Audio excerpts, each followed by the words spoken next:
You ask Tiger to solve. This deals with linear equations with one unknown. The final result is z equals 4. Let's solve it step by step. Group all constants on the right side of the equation. Subtract 3 from both sides. Group like terms. Simplify the arithmetic.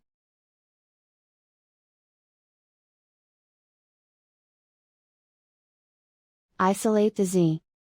Divide both sides by 3. Simplify the fraction. Find the greatest common factor of the numerator and denominator. Factor out and cancel the greatest common factor.